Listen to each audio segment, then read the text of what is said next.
Israel के लगातार हमलों से गाजा पहले से ही सुलग रहा है। अब फिलिस्तीन का बड़ा हिस्सा कहा जाने वाला वेस्ट बैंक का इलाका भी उबलने लगा है। इजरायल ने अब यहां कर दी है ड्रोन स्ट्राइक। हमला ऐसा कि एक ही वार में 6 लोग मारे गए। हमास के डिप्टी चीफ सालेह अल अरूरी की मौत के बाद से वेस्ट बैंक गुस्से की आग में झुलस रहा है। अरूरी का नाता वेस्ट बैंक से था। वेस्ट बैंक अरूरी को अपना हीरो मानता था। अरूरी के एक इशारे पर वेस्ट बैंक कुछ भी कर गुजरने को तैयार रहता था। अब वेस्ट बैंक में इजरायल के अवैध सेटलर्स और फिलिस्तीनी लोगों के बीच झड़प तेज हो रही है। वेस्ट बैंक में इस वक्त बहुत हंगामा है। इजरायल नहीं चाहता कि गाजा के बाद वेस्ट बैंक में दूसरा फ्रंट खुले। एक और मोर्चे पर उसे गाजा से भी बड़ा युद्ध लड़ना पड़े। यही वजह है कि अब इजरायल ने वेस्ट बैंक के ऊपर अपनी ड्रोन फोर्स एक्टिव कर दी है और वेस्ट बैंक में इजरायल के लिए सबसे खतरनाक इलाके में एक बड़े हमले को अंजाम दिया गया। गाजा में हमास से युद्ध होने के बाद ये वेस्ट बैंक में अब तक का सबसे बड़ा हमला कहा जा रहा है। इजरायल ने वेस्ट बैंक पर एयर स्ट्राइक की। इस हवाई हमले में 6 लोगों की मौके पर ही मौत हो गई। इस हमले के बाद वेस्ट बैंक में इजरायल से बदला लेने की मांग की जा रही है। फिलिस्तीन के स्वास्थ्य विभाग का कहना है कि इजरायल की सेना ने आम लोगों की एक सभा को टारगेट बनाया और ड्रोन से मिसाइल फायर कर दी।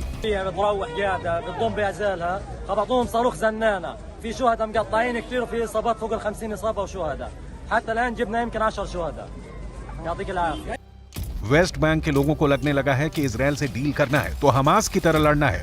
वेस्ट बैंक इस वक्त जश्न के बीच ऐसे बारूद के ढेर पर बैठ चुका है जिसका ट्रिगर कब दबेगा ये इजरायल भी नहीं जानता।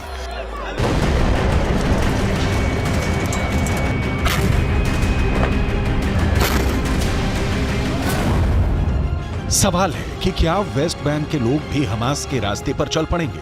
क्या इजरायल पर टूटेगा वेस्ट बैंक का तूफान? गाजा के बाद वेस्ट बैंक युद्ध का दूसरा एपिसेंटर बनने जा रहा है। वेस्ट बैंक फिलिस्तीन का वो हिस्सा है जो गाजा से करीब 20 गुना बड़ा है और यहाँ करीब 30 लाख लोग रहते हैं जो फिलिस्तीनी हैं। यहीं से इजरायल को 7 अक्टूबर जैसे हमले का खतरा सता रहा है।